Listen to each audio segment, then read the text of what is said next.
J'ai galéré pour trouver une maison de disques malgré le succès. Sur le plateau de Ça commence aujourd'hui spécial Nostalgie sur France 2 ce mercredi 5 avril, Princess Erika est revenue sur ses débuts difficiles. Malgré le carton de trop de blabla qu'elle avait elle-même produit en 1988, la chanteuse a dû attendre 4 années pour enfin sortir son premier album chez une maison de disques, en 1992.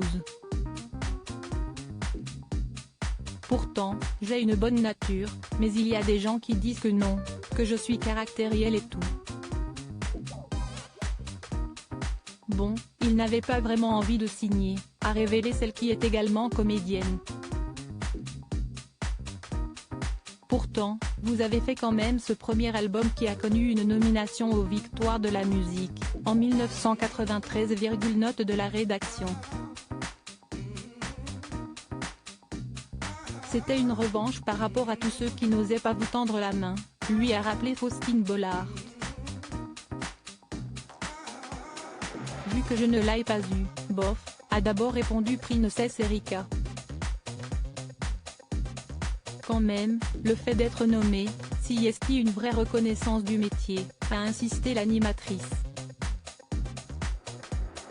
Avant de lui demander, qui l'a eu d'ailleurs, Zazie, a-t-elle indiqué. Avant d'ajouter après un long silence, que j'aime beaucoup. Si est là que tu te rends compte du problème.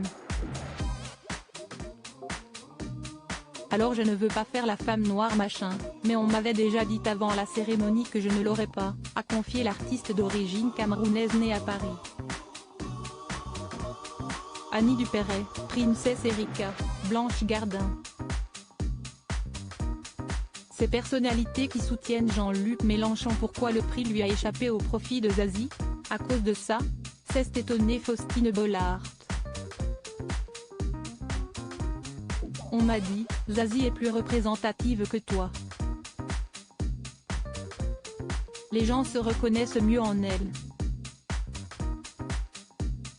Alors je dis, ah d'accord, a précisé Princess Erika qui aurait donc vu, il y a 30 ans, la victoire de la révélation variété féminine lui échapper au profit de l'actuel coach de The Voice. On ne parle pas de musique, en a déduit l'animatrice de France 2. Voilà, si est ce que je me suis dit, a conclu l'interprète de Faux qui travaille.